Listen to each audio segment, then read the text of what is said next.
Welcome back sa ating channel. Day 5 na ng ating vlogmas. Ayan yung day 4. Ngayon ko palang i-upload. Mamaya, i-edit ko, okay? Late tayo ng isang araw ng foreheads. Okay, good morning in advance. Merry Christmas. Kagigising ko lang, mga ka-foreheads. So, magtitimpla tayo ng ating kape. Kape! Bakit kape? Kamusta kayo? Ayan, mga ka-foreheads. Yan yung coffee ni Ronald. So, naglagay na ako ng kape. Nakalimutan ko na naman i-film or i-video. Tapos, lalagyan ko ng sugar. Black coffee lang gusto niya. Ayan. Okay. Tapos, hahaluin.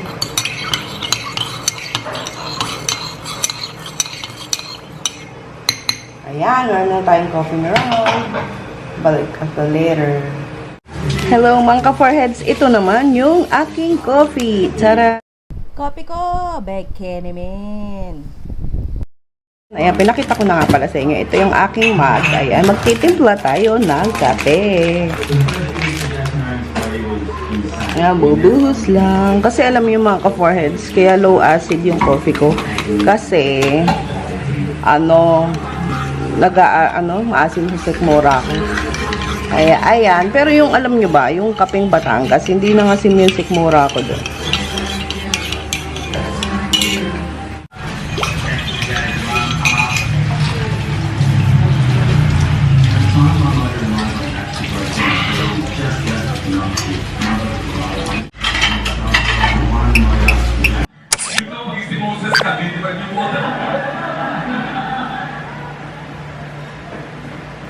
Dahil hindi masyadong hindi problema sa buhay, hindi problema yung politics, hindi na tayo makakaroon sinusunod ng politics. Ang kitin lang, mga nangyari. Mga ka-foreheads, ito yung defrost kong ulam. Tilapia. Nahilo na ako sa gusto. Nahilo na ako. Ito na lang daw, sabi niya. CDO Fantastic Longganisa. CDO Becky naman. Puro na naman tayo. Hiningal ako, ano ba yan? Kakit lang eh, hiningal na agad. Magluto na tayo ng ating almusal. Hingal, sige bababa na tayo. Baba na ulit para magprito nitong longganisa. Baba ko na rin kaya yung isda. Teka, baba ko na rin. May bagoong kami dun eh. Bagong yung binili ko sa palengke ng nakaraan. Gisado na siya, matamis. Siguro masarap yun, sibuyas kamatis sa prito, no? Wala lang akong manggang hilaw, no? Masarap din sa manggang hilaw yun. Sibuyas kamatis, ano? Tapos bagoong. Tapos nakakamay, the best, di ba?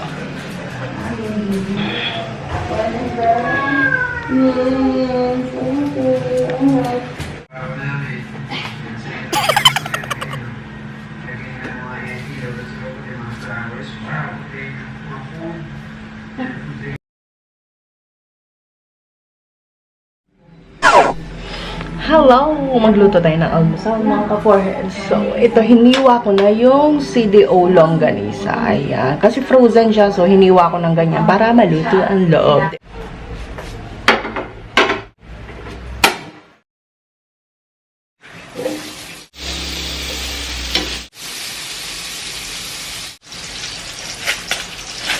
Plastic natin, tapos ilalagay ulit natin sa freezer. So, ayan.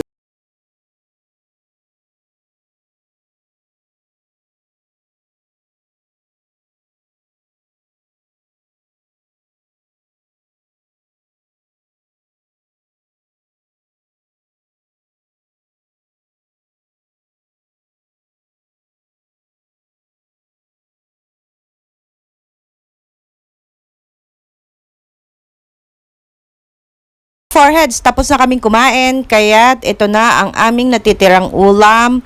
Tapos, ubos na ang aming mga kanin. And then, syempre, wag kakalimutan ang sawsawang suka sa aming longganisa. Balik ka kumamaya. Foreheads, magluluto naman tayo ngayon ng ating lunch. Yung ating pritong tilapia. No? Yung vlog ko, pagkagising, magkakape. Tapos magluluto, almusal. Tapos luto na naman ng lunch. Puro luto tayo. No? Wala naman kasing kakaiba pang ganap ngayon. Ewan ko lang mamaya. Pag may ganap, isasama ko ngayon, di ba? Ngayon, magluluto muna tayo ng tilapia. Ayan, ihanda natin yung ating kawali. Siyempre, ating kawali muna eh. Siyempre. Ayun. Ito yung pinagprituhan ng ano natin, mga ka-foreheads. Pork chops kagabi. Pwede yung oil na yan. Tapos, sali mo sa iba kasi didikit siya. Pag pinagprituhan mo yan ng isda. So, yung mantika kunin kasi isang gamit pa lang naman yun. Tsaka, baboy yung pinamprito doon. Pwede mong i-recycle yun. Sa recycle lang, isang beses lang i-recycle yun, ha? Dagdagan natin siya, mga ka-foreheads ng oil kasi medyo konti pa siya. Ayan, oh, SNR, bikini man. Oh, hiwaan mo lang siya ng paganyan. Siya, mga ka-foreheads. Tapos lalagyan mo asin dyan. Mga ka-foreheads, ating tilapia. Talamsi.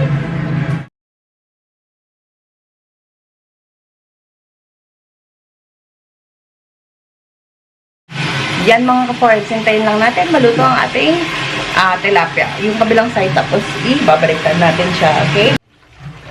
Yan mga ka-foreheads, oh, luto na, oh. Pwede na natin siya ibaliktad. Yan, baliktad ko na siya. Sandaling. Mga ka-foreheads, tapos na ako magprito ng tilapia. Ngayon naman, gagawa tayo ng ating sausawan. Ayan, kailangan natin ng kamatis, ng sibuyas. Ayan. Tsaka ito yung aking binili sa palengke na bagoong. Ayan, o. Sinanay Nepas Homemade Special Bagong. Ito yung mga matatamis na klase, mga ka-foreheads. So, depende naman sa inyo yun. Anong bagoong ang meron kayo? Kung anong type nyo. Diba? Timang na naman. So, itatapat ko na lang yung ating camera dito sa aking hiwain, ha? Yan. Mga ka-foreheads, kailangan natin ng sangkalan at ng kutsilyo. Okay? At yung tasang lalagyan. Okay? Ngayon, hihiwa tayo ng kamatis. Meron akong 4 dito. Mga ka-foreheads, kayo kung gaano karami at saka yung sibuyas. Okay? Unahin natin yung ating onion or sibuyas. Hiwain nyo lang ng ano, kung anong gusto nyo. Yung gaano kalaki, gaano kataba, o diba? Nasa sa inyo yan.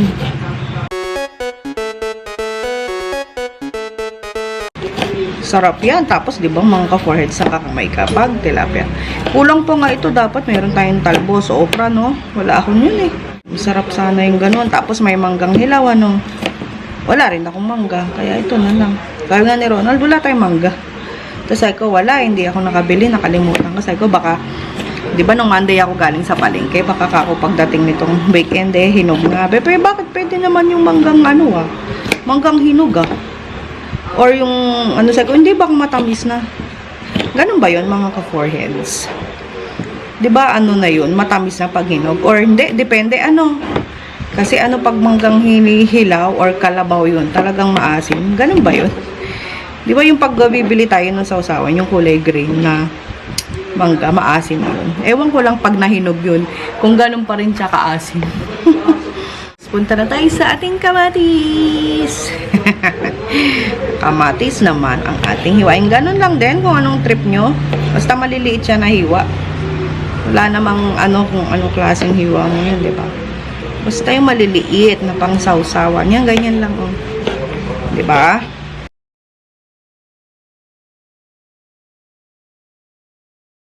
Tapos lagay mo na dito sa ating tasa. Ay, siguro naman. Okay, tada. Ayan, mga ka-foreheads. Tapos na yung ating hiniwang sibuyas at kamatis. Ayan, imimix mo lang yan.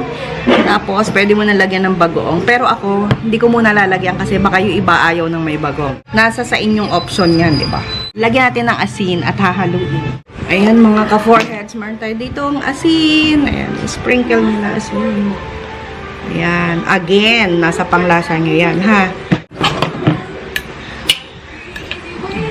Tapos, nasa sa inyo yun kung gusto nyo pang dagdagan ng sibuyas, kamatis. Wala namang sukat to eh, di ba? Nasa trip nyo lang yan. Trip talaga. Di ba? Ganyan lang, halo-halo lang. Ang sarap niyan sa tilapia, mga pritong isda. Ayan, oh. Ang ating sausawan or salsa, sibuyas, kamatis. Pwede nga rin lagyan ng paminta. Kung anong herbs, pwede rin, di ba? Ayan. Kain na! Tada! So, ang ganda ng kulay, di ba? Ang sarap. Tapos, ito na yung ating pritong tilapia. Ayan, oh. Naman dami. Nakaapaw sa kaldero. Ayan. Nasa ilalim yung mga buntot. Hindi siya makita. Yan ang ating ulam for today. Then, ito. And then, the bagoong. Yeah. Ayan. Mga ka-foreheads, paalis tayo today. May iba tayong maipapakita ngayon. Hindi puro dito sa bahay na luto, ligpit, o, diba? Lalabas tayo at siguro, day off to ni Inday. Day off ni Inday. Hindi, saglit lang tayo. Meron lang akong bibilhin. Or, tingnan natin, diba? So, sama ko kayo mamaya. Hello, mga ka-foreheads! Ayan, Gomora na naman si Dora. Sis my charm, si Michael pala yung original Dora. Hindi pa namin actually alam ni Ronald kung saan kami pupunta. Beb! Kami alam kung saan. Paisa mo tayo, Beb. Magnolia. Yung baka daw Robinson's Magnolia. Halang puti ko dito. Ayan. Sige, mamaya sasama ko kayo, ha? Dito pag kami sa sasakyan.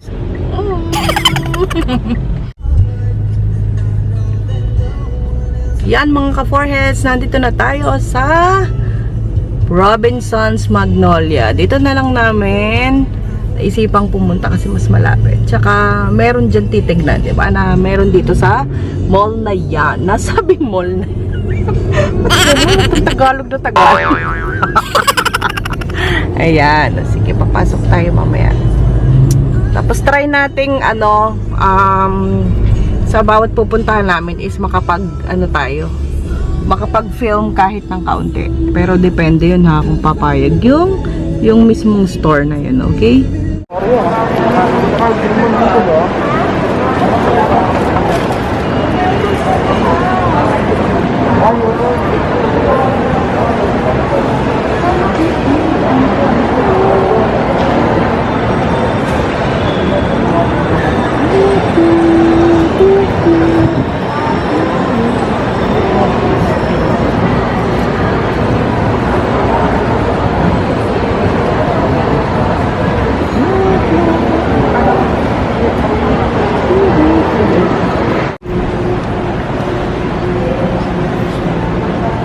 Kain tayo mga ka-foreheads. So, may na-idea rin.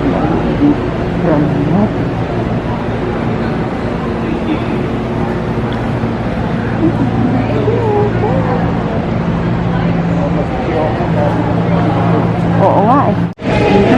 Hindi ko yata na rin.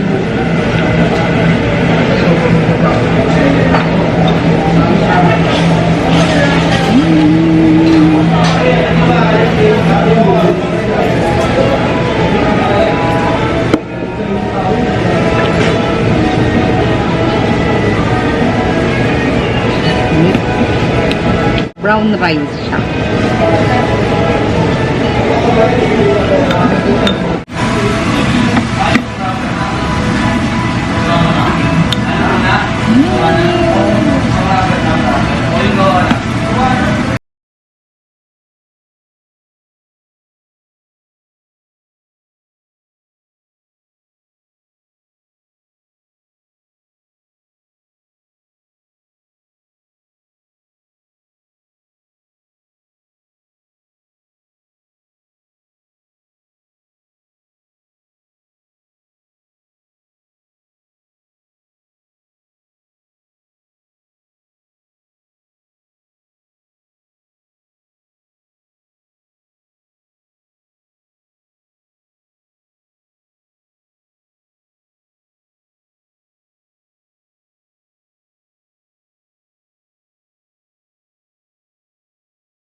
Mga ka-foreheads, yan yung in-order ko, chicken torage at char siu rice.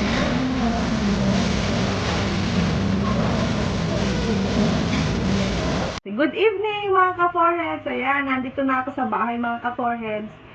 So, at ito, mantika, lapot na lapot na.